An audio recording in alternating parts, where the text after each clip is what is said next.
Hey, coming back a bit early as I know I started that timer a bit late, so it all works out, UG. We are into another TVP with this fine fellow on the bottom right. Has the red Terran, it's GuMiho. And the top left has the blue Protoss, he is MyuNgSiK. Alright, so a lot to say about this matchup. We just saw GuMiho dismantle a very good Protoss in the name of Stats. 2-0, proxy shenanigans, constant aggression, it was good stuff, good to watch. But this, another TVP with a guy named MyuNgSiK sounds familiar to a lot of people because this guy, I mean, he's had a bit of notoriety, and I'm using that word, correctly, I mean it. And he's also had a bit of fame for his play style, but he quit StarCraft for a little while. The thing is, I think that everyone still recognizes the name because I really do mean a little while. He tried to be pro at Overwatch, I do believe, and it didn't really work out. So he comes back, starts playing on, on ladder, gets ranked up again, and then starts appearing in online tournaments. He first joined, I think, in Olimoleague like 2 or 3 weeks ago, but didn't actually check in, so that was, I think, the first true sign of him, and now we see him actually playing, so that's always cool to see. Welcome back to StarCraft, MyuNgSiK. This is where you're supposed to be. Just, just have to live with that, alright? You don't just give up on StarCraft. Once you pop a Reaper Grenade, you just can't stop. Or I guess in MyuNgSiK's case, once you fall in love with Phoenix, you just can't stop. Because this guy, if you don't know him somehow, one of the, old guard, I think, of StarCraft, he's been around for quite some time. Most of the guys, at this point in time, have been around for a long time, but some, transition in the Kespa, Brood War era, and some are from the beginning. This guy was from the beginning, but he loves Phoenixes. So anything to do with a Stargate is MyuNgSiK's jam, basically. And this is probably going to be for that proxy Stargate. GuMiho this time, not considering any proxies whatsoever, not even a factory proxy, just finishing up his command center. Looks like he did go for 1-Rex expand into a 2-1-1. So kind of the middle of the road build that we don't see too often anymore. Usually it is Widow Mine drop or, yeah, just kind of a Widow Mine drop. Oh, or whatever proxies GuMiho can throw out. This would be really nice for MyuNgSiK to scout, know the timing of the medevac drop to come. He does see the second barracks, and I think he saw that, he saw the timing of the command center, so kind of like you add it all together, and that wasn't a 3 racks. It's got to be a 2-1-1, and that would hit around 5 minutes? Yeah, around 5 minutes. So Stargate does finish, and this Oracle will throw a wrench into GuMiho's plans. He doesn't have a Widow Mine that he can hope that MyuNgSiK kind of looks like is automatically afraid of and is skirting around. He doesn't have a ton of Marines, but they are rising in number quickly. The fact that it's a proxy and it cuts, the attack time down by like 20 seconds is actually a big deal. I mean, not 20 seconds, but like, yeah, still 10 to 20 seconds. Can be a very big deal. Just for the Widow Mine is planted, just before there's enough Marines in a mineral line, etc., etc. And here it is, the Oracle. Widow Mine's gonna burrow. Unfortunately, MyuNgSiK couldn't focus fire it quickly enough, and luckily for him, it did scare out of the way just in time before that lock-on really completed, so that's still okay. Obviously, the proxy Oracle, you really want damage done, and it's just not doing anything. If it lives, and it's just, for its revelation and all that, it's not the worst thing, but I was gonna say, if he wants to go into Phoenixes like he usually does, and this is going to be taken out eventually, then that is the worst thing. Like that, GuMiho lets it be, so then so be it, just have like, proxy Phoenixes, but I don't think GuMiho's gonna let it be as the game goes on. Not against a guy like MyuNgSiK. We'll see how this game goes. MyuNgSiK taking the third base, kind of playing to what Stargate usually is, even if it's not proxied, so we'll probably see a Forge and a Twilight Council put down soon too. There we go. And this medevac is gonna go straight for the Stargate. He really doesn't want Phoenix counts to be growing.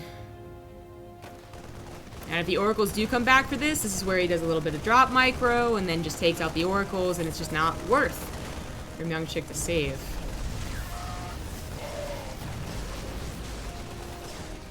Not really a drop micro, we didn't really need it.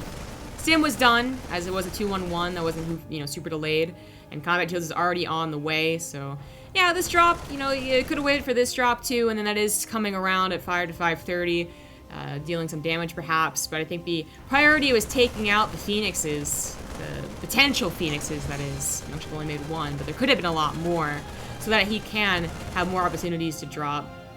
He is going to get a Widow Mine just across the map, it seems. A probe kill, alright. Go you.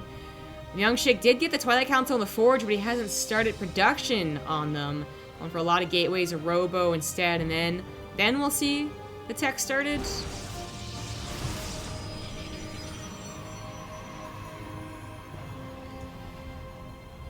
Stargate is entirely taken out, not even a chance of a probe powering it up again. Third base is so far secure in its building on location, since the Phoenix and Oracles had to come back and deal with all that, or try to deal with all of that. Single Phoenix probably isn't the best thing to be used for, like, this directive scouting, but it's something. Kind of miss the army, though. The best scout in the world. And this army of GuMiho might just be a little too good. MyuNgSiK, he might have a lot of production, but it's production of really kind of weak units. No +1, no Resonant Glaives. In fact, going for Blink instead with that +1. And the Liberator really is a kicker, as there is only that single Phoenix, and Blink is, you know, not even halfway done. Looks like GuMiho is not going to overstay his welcome, however, as the stalker count continues to grow. Lifts up, sends his Liberator elsewhere. We got MyuNgSiK putting down a lot of pylons for vision, but also one for, you know, to slow warp in proxy. I like this. I feel like it's a, you know, there's a reason that Protoss has stopped doing this. I realize that, but I feel like it was becoming so popular in How to the Swarm, and then it just died with the slow warp-ins to have pylons littered around the map. I still think it's worth to have one or two. Liberator does siege up. Blink isn't done, but he could just, yeah, sacrifice a stalker. Need be. Drop gets in the main base, but the Mothership Core is ready to go. She doesn't have too much energy. She's been using it elsewhere and kind of new, but enough. Third CC done. 57 SCVs, 65 probes, and finally MyuNgSiK will have a bit more credibility to his Gateway army. But he needs more. GuMiho's matching him for that army supply, but Bio with Medivacs does get better than Gateway armies unless it is in supreme numbers, or it has those crucial upgrades like Charge and Resonant Glaives to really round out the Stalkers. Stalkers can't last forever in a TVP. There is a Robo and a Robotic space, so transitioning over into Colossus with the Resonant Glaives. Going for Widow Mine drop. Keeping up with the pressure while GuMiho macros. The army is entirely out of position. And whoop, whoop. 9 probes lost. Medevac should just come back home after that. MyuNgSiK. Oh, MyuNgSiK, what are you doing there, buddy? Oh, no. That did not end up going at all what he was envisioning, and just the Stalkers cannot take that army on. Even if they had the Guardian Shield and a bunch more Adepts, it's kind of questionable. Getting pounced upon there. Adepts were trying to distract, but, you know, GuMiho pulled SCVs, then pulled them back, so only 4 went down. These ones are going to be taken out too, and MyuNgSiK, you know, credit to him, he's not going to get SCVs, but at least he's trying to buy some time, because he needs to rebuild that army, and he has the production to do so. But it's quite painful not to have that overwhelming mass of units, and he's just not going to have that, I don't think. He's forcing out a lot of stims, but there's plenty of medevacs. MyuNgSiK is also going to fall behind in upgrades. 2-1 on the way. That +2 going to be way ahead of his. More Adepts have been warped in, but the Stalkers are being chased down, so let's see if it'll be worth it. GuMiho is just pulling all of his units forward here, so these should get a lot of SCV kills. GuMiho might be able to end the game. 100 supply to 60 just about here. As I said, the upgrade's going to be in favor of GuMiho too. I think he's looking more for the kill move than he is for harassment.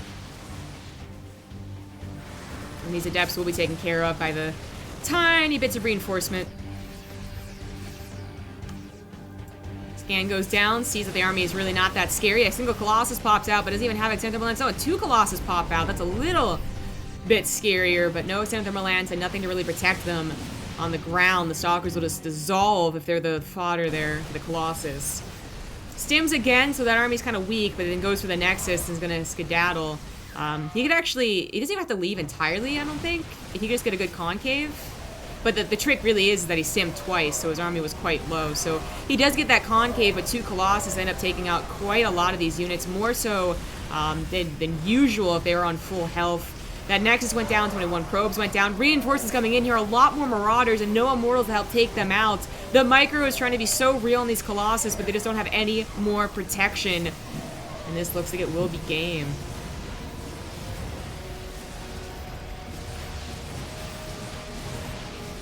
Now, MyuNgSiK not willing to give up quite yet.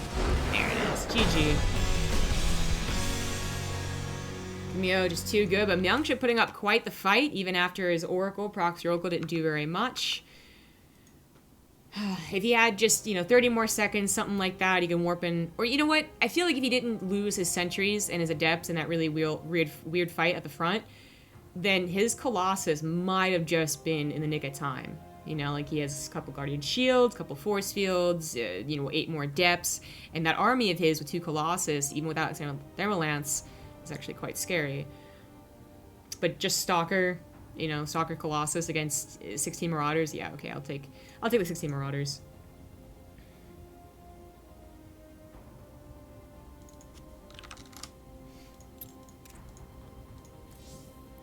Next time's gonna be Odyssey.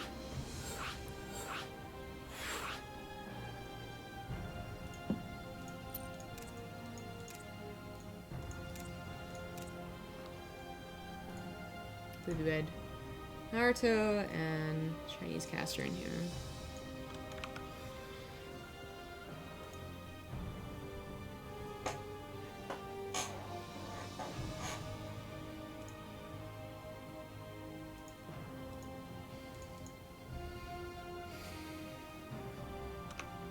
All right, both players ready to go.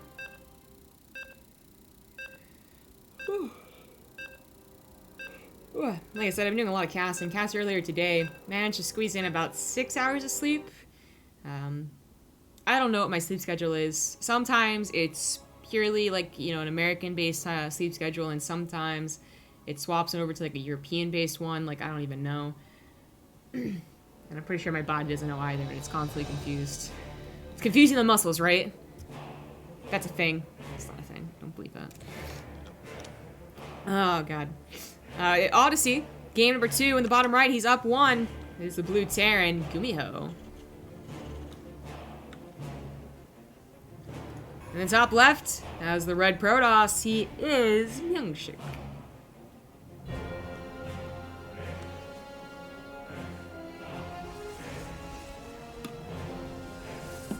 Ugh. Obviously, I'm pretty glad I was able to get the stream up for multiple reasons, but honestly, one of the biggest reasons is that I did try and eat before the cast, knowing it was going to be a solo cast, and it's been a long day and all that jazz. And if it had just not worked, I don't know what I would have done, because I would not have been able to go back to sleep after eating. My body just doesn't play like that. So it would have sucked. It's something to do. I've actually been playing Anno 1404, which I didn't... So I played that series when I was really, like, quite young, like, maybe 15 years ago. 26 now. No, not 15. 10 years ago. 10 years ago. And I could not understand it for the life of me, right? I don't remember which one it was. Maybe, like, the 1705 one. I don't know. 1706, whatever. And I would get to a certain point, and just I would just stop understanding what I was doing. It's just such a difficult... it was a trade game, right? So finding the trade routes and all that was just too difficult. But I knew that they had come out with, like, other century. They came out with one of those in the set in the future, and that one sucked. I bought that one, and I was so disappointed. So I just have, like, a real, like, desire to play a city builder, and I checked it out in GOG, and yeah, apparently 1404 was one of the newer ones, and I guess it also had, like, bonus content added onto it, so I was pretty excited. It wasn't too expensive, so I've been playing that. Maybe that's what I would have wasted my night away doing. If I was cool and hip, this would have been perfectly timed with me, like, going out and, hanging out at the bars and the dance clubs, but it's, Tuesday nights, that's not probably what happens, and also I'm not like that, so that's not also gonna happen. But I'm glad to be casting some StarCraft, more Korean StarCraft. That's what I live for. I do have pretty typical openers. This time, MyuNgSiK not proxying that Stargate, so he might see more Phoenixes produced this game. I think that last game there was probably a bit of a decision had to be made type thing, where his proxy did not work out and it was going to be killed, so we had to decide, like, what build am I exactly going from here. You know, even the timing on his Twilight and Forge, I don't want to like focus on it too much because I'm not a Protoss player. I don't know if it was really off, but it kind of felt off. You know, he built it and then he waited like I feel like a solid minute to actually use it. But like, yeah, I think that kind of just messed up his build no matter what it is. Not getting your proxy to do damage is always disappointing. But I don't think that was the real reason that GuMiho won, after all. I think MyuNgSiK was actually very close to bringing that game back and getting to a good army. But GuMiho's like a pretty good Protoss or Terran player. I'm sure if he played Protoss, he'd be a good Protoss player too. Just like Mech, after all. But yeah, GuMiho just going to go for what looks to be a more typical 1-1-1 as well. Last game we saw a 2-1-1. Bit of a mix-up. This time 1-1-1, but very quickly into an extra 2 barracks, and not the drop version, but rather the kind of the defensive version, where obviously if it's an Oracle opener, you can go for a Widowmine drop, but if they're going to follow up with Phoenixes, you might, you know, that's almost a guaranteed loss on your medevac, and you don't want that. And if you go for the defensive version, there's always that chance that the Viking helps kill the Oracle if the Widowmines don't, so 2 ways to play. Viking just finds that and slaps it. Just slapped. No. MyuNgSiK, though, important to note, says his Oracle gets slapped away here, is not using his Stargate anymore, so I guess the plan was never to go into Mass Phoenix. That was what he did. Oh, just kidding. There we go. Well, thanks for that. I was gonna say that, like, this matchup is what was his jam for Mass Phoenix. PvZ, I guess that too, but I kind of like, I don't give that a lot of credit because that's a lot of people's plans in PvZ, you know? Like, it's MyuNgSiK that kind of really liked Phoenix purely and entirely in this matchup. Everyone had their Phoenix Colossus phase, I suppose, in Heart of the Swarm, but this guy just, like, it's not a phase, Mom. He did it forever. Oh, just the one, so we'll see what happens. Like, no chrono on it, but still producing, alright. Sometimes 1 Phoenix is made just for scouting. 3 Phoenix is kind of like really lame, wet noodle damage. And 5 is where you get to help and kill medevacs and denying drops. The Resident Glaives and +1 start up a lot more in time with the textures just coming down. There's the Gateway burst a little bit too. GuMiho, what's he doing here? Sim, 75% of the way done. On his bit of double Widowmines and double medevacs. Looks like he's going to be planning on putting that 3rd CC on location again. Always a dangerous move against those Phoenixes. You just come in, lift up, and leave, and there's not much you can do about it. GuMiho's going to time this push out with +1 and Stim. He's going to get a couple Liberators to help out too, and that's where the Phoenixes have got to try their best to tear it down fast enough. It's kind of the problem with Phoenixes against Liberators is not that they don't, you know, patrol around and get damage done. It's just that they don't deal damage very fast. So the Liberator still gets like 5 shots off, and that's obviously a lot of damage. GuMiho scans what he thought was going to be the army, but kind of just sees the Phoenixes. He might have seen the tail end of the Adept, so knows that it's Phoenix Adept. The Resident Glaze with +1 is not done, but Combat Shields also isn't done, and that's kind of like, you know, where does the Terran choose? Is he really going to go for it? He goes to try and snipe a couple of these units, and without Guardian Shield, maybe that was the real reason to stick around. I just realized that was missing, but yeah, just picks up anyway. Goes home, not going to take that chance. 3rd TC is on location, as said, but halfway done. Now pulling a lot of the army here, even the Viking coming forward. If it takes a couple of shots to the Liberators, then the Viking has done a wonderful job.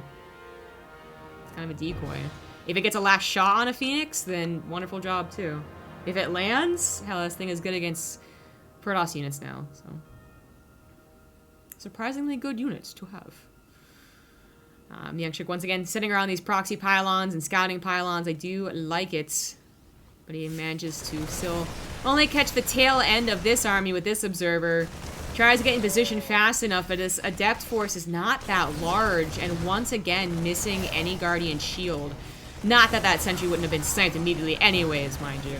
But that Widowmine, that was a nice little micro trick from MyuNgSiK to let that only hit 1 Adept, but there's still so many more. I don't know how MyuNgSiK defeats this. Sometimes you can drag the Phoenixes on top of the Liberators and take them out fast enough, but that's, you know, playing with fire, basically. The chances of that happening perfectly, never going to happen in your own ladder games, guys, so don't even try, but even for pro gamers, kind of messes up 50% of the time. Marines to find the 3rd base, nothing that MyuNgSiK can really do about that. If he does defend, he shouldn't defend with all of his Adepts. Well, now he's still stuck between a rock and a hard place. He's on the other side of a lot of units. Nexus might go down at the 3rd, but the game is gonna, yeah, it's gonna be over here anyways. GG.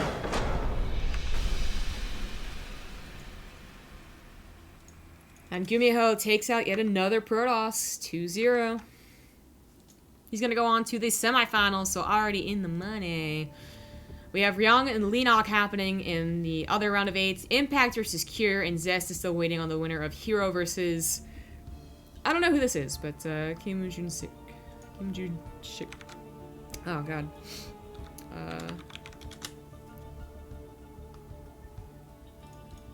Seems like it's a K-pop star. Oh, hold on. I spelled it. StarCraft 2. I don't know. Doesn't have a Wikipedia, so. Well, I don't know which game we're going to get into next, but whichever one is available, probably, as the rest of them are going to be very good. We still got a mix of Protoss, Terran, and Zerg. This was Zest and Hero still alive. But as soon as I get a lobby, I'll get back to you guys. See you hopefully soon.